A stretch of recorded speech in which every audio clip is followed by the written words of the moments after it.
Hello friends, आप सभी का एक बार पुनः स्वागत है उत्कर्ष बायोलॉजी क्लासेस में। फ्रेंड्स, हम लोगों ने एक सीरीज स्टार्ट किया है टीजीटी पीजीटी का। इसके अलावा ये टॉपिक एक इन्वायरमेंटल साइंस से रिलेटेड टॉपिक है, जिसमें हम इकोसिस्टम के बारे में डिस्कस करेंगे और हम लोग इकोलॉजी पढ़ रहे हैं। तो इकोलॉजी का जो सीरीज है वो लगभग हर एग्ज़ाम के लिए इम्पोर्टेंट होता है, चाहे वो टीजीटी हो, पीजीटी हो, एलटीजीआईसी। इसके अलावा जितने भी यूनिवर्सिटी एग्ज़ाम होते हैं, एग्जामिनेशन जैसे बीएससी के एग्ज़ाम हुए, इन सभी में भी ये इम्पोर्टेंट है। तो आइए इस टॉपिक पर हम लोग डिस्कस करेंगे, जिसमें इकोलॉजी का टॉपिक हम लोग डिस्कस कर रहे हैं एक सीरीज वाइज इकोलॉजी, और इसी के एक छोटे से यूनिट को हम लोग आज डिस्कस करेंगे, जिसमें इकोसिस्टम के बारे में हम लोग पढ़ेंगे और इसके कितने कंपोनेंट्स होते हैं, क्या होते हैं, कहाँ से क्वेश्चन आ सकता है, उन सारे पॉइंट्स को हम लोग यहाँ पर डिस्कस करेंगे। चलिए स्टार्ट करते हैं अपने वीडियो को। ठीक है, तो यहाँ पर ecosystem and it's component. Ecosystem का जो टर्म है सबसे पहले किसने दिया था? तो पहला क्वेश्चन आपसे यही पूछा जाता है कि term ecosystem was given by. Ecosystem का जो टर्म है वो किसने दिया था? तो इकोसिस्टम जो टर्म है वो किसने दिया था? एजी टांसले ने दिया था। तो यहाँ से ये मोस्ट इम्पॉर्टेंट क्वेश्चन है जो हर बार एग्जाम में पूछा जाता है कि जो टर्म इकोलॉजी है वो किसने दिया था। तो इकोलॉजी टर्म जो है वो किसने दिया था? एजी टांसले ने दिया था। The term ecosystem, sorry ecology नहीं, ecosystem first of all coined by AG Tansley. सबसे पहले किसने दिया?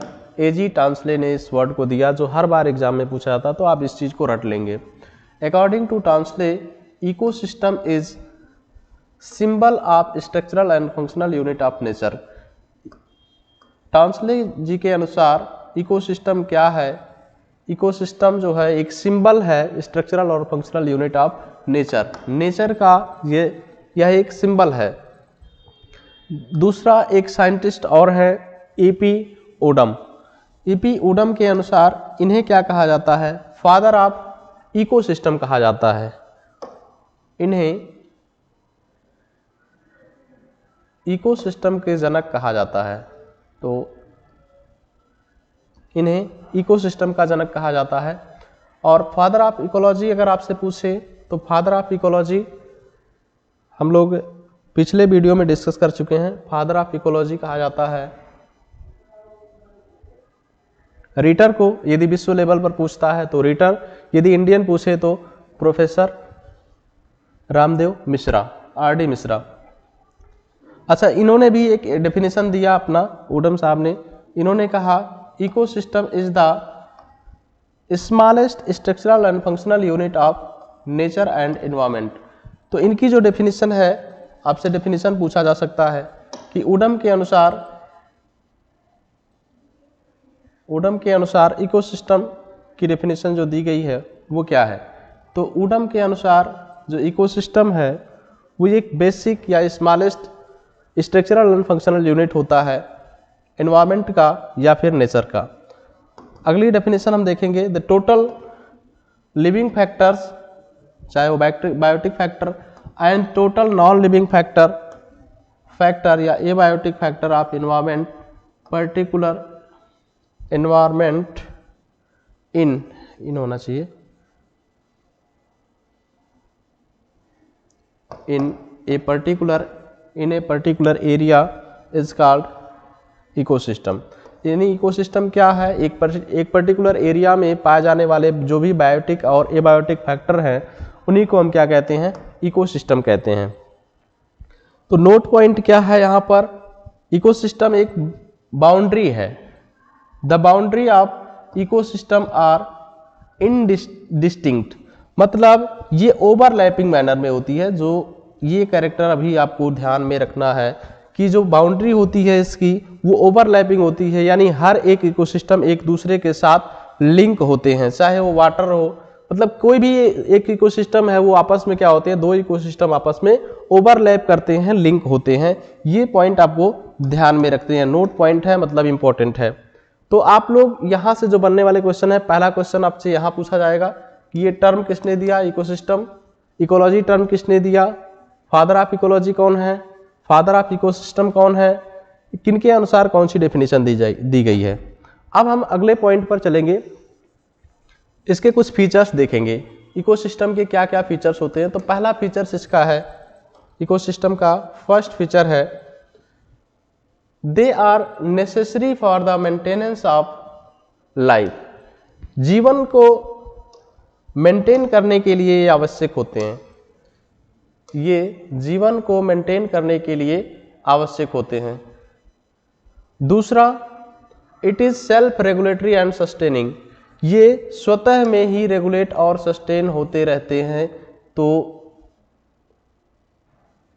दूसरा पॉइंट हम लोगों ने ये देखा कि it is self regulatory and self sustaining structural and functional unit of landscape. तो इसे कोई रेगुलेट नहीं करने जाता, ये स्वयं ही रेगुलेट होता रहता है। तो ये भी इंपॉर्टेंट पॉइंट है, यहाँ से भी क्वेश्चन आने की प्रोबेबिलिटी रहती है। तो अगला पॉइंट हम डिस्कस करेंगे, इट कैन बी स्मॉलेस्ट, ये छोटा भी हो सकता है, इसके अलावा ये बड़े भी हो सकते हैं, स्मॉलेस्ट हो सकते हैं, एज लैग, नैनो हो सकते हैं, नैनो इकोसिस्टम हो सकता है, या फिर ये जैसा कि एंड लार्ज भी हो सकता है, जैसा फॉरेस्ट हो गया। इसके अलावा पॉन्ड, कोरल रीफ, ये सब लार्ज इकोसिस्टम है। नैनो इकोसिस्टम की हम बात करेंगे तो नैनो इकोसिस्टम ये ड्रॉप ऑफ वाटर, तो ये इकोसिस्टम छोटा भी हो सकता है, बड़ा भी हो सकता है, सेल्फ रेगुलेटरी होता है और लाइफ को मेंटेन करने के लिए ये आवश्यक है। तो ये कुछ इसके पास इसके फीचर थे इकोसिस्टम को, जो आपको ध्यान में रखने हैं। अब हम नेक्स्ट पॉइंट पर आएंगे, इसके टाइप की बात हम लोग करेंगे। तो इकोसिस्टम कितने तरह के होते हैं, आइए इस पॉइंट को हम लोग डिस्कस करते हैं। तो अगर हम देखें इसमें इसके ओरिजिन के बेसिस पर देखेंगे तो इकोसिस्टम को हम लोग दो कैटेगरी में डिवाइड कर सकते हैं। पहला नेचुरल इकोसिस्टम, फर्स्ट यहाँ पर है natural ecosystem, natural ecosystem, and second artificial ecosystem. दो तरह के इकोसिस्टम, इनके ओरिजिन के बेसिस पर यदि वो स्वयं ही ओरिजिनेट हो रहे हैं, उसमें मानव का कोई इंटरफेरेंस नहीं है, तो ऐसे इकोसिस्टम को हम क्या कहेंगे, नेचुरल इकोसिस्टम कहेंगे। जैसा एग्जांपल इसमें क्या क्या आएगा, terrestrial ecosystem, terrestrial ecosystem, terrestrial ecosystem, इसका एग्जांपल क्या क्या है टेरेस्ट्रियल इकोसिस्टम का, फॉरेस्ट इकोसिस्टम है, इसमें आपको ये ध्यान में रखना है, forest ecosystem, tree ecosystem and desert ecosystem, ये सब नेचुरल और टेरेस्ट्रियल इकोसिस्टम के एग्जांपल हैं। इसी तरह से दूसरा हम देखेंगे, दूसरा जो है वो है एक्वेटिक इकोसिस्टम। दूसरा एक्वेटिक इकोसिस्टम, पहला टेरेस्ट्रियल हो गया और दूसरा इसमें क्या है, एक्वेटिक इकोसिस्टम। एक्वेटिक इकोसिस्टम का मतलब यहाँ पर ये हो गया, वो सारे इकोसिस्टम जो जल के अंदर पाए जाते हो, जल में पाए जाते हैं, उन्हें हम एक्वेटिक इकोसिस्टम कहते हैं। इसके एग्जाम्पल क्या है, aquatic ecosystem is again two type, ये दो तरह के होते हैं, एक लेंटिक इकोसिस्टम, दूसरा लोटिक इकोसिस्टम।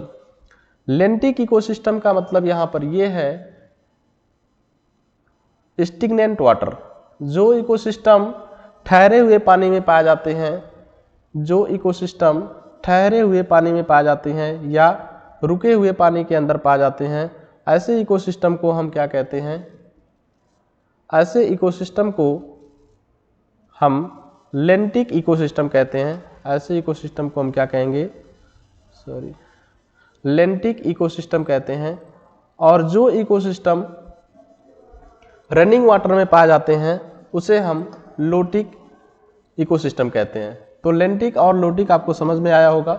जैसे स्टिग्नेंट वाटर में अगर ठहरे हुए पानी में पाए जाते हैं, जैसा कि लेक है, पॉन्ड है, स्वैम्प है, यानी दलदली स्थानों पर जो पाए जाने वाले इकोसिस्टम होते हैं, ये सब किसके एग्जाम्पल होते हैं, ये सब लैंड।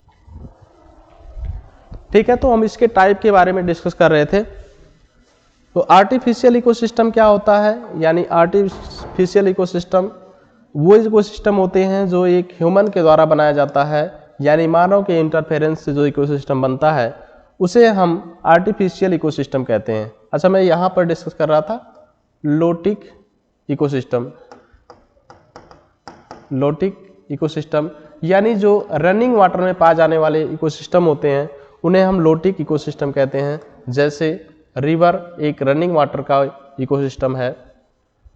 अब अगला टॉपिक, अगला जो टाइप है इसका आर्टिफिशियल, वो हमने बताया कि जो मैन मेड होता है उसे आर्टिफिशियल इकोसिस्टम कहते हैं। जैसे क्रॉपलैंड यानी जो फसलें होती हैं हमारी, वो भी एक इकोसिस्टम है, तो उसे हम क्या कहते हैं, आर्टिफिशियल इकोसिस्टम कहते हैं।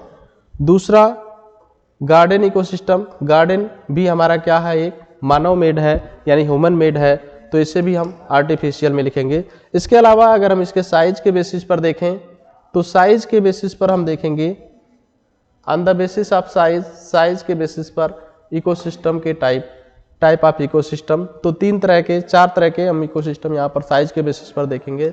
जैसे मेगा इकोसिस्टम, सबसे बड़ा इकोसिस्टम। आपसे पूछा भी जाता है कि सबसे लार्जेस्ट इकोसिस्टम कौन सा है, तो वो कौन सा हो जाएगा, ओशियन हो जाएगा। दूसरा मैक्रो इकोसिस्टम कौन सा है, तो फॉरेस्ट हो जाएगा, फॉरेस्ट में भी ट्रॉपिकल फॉरेस्ट हो जाएगा। इसके अलावा माइक्रो इकोसिस्टम की बात करेंगे तो माइक्रो इकोसिस्टम में हमारा पॉन्ड आ जाएगा। और चौथा है नैनो इकोसिस्टम।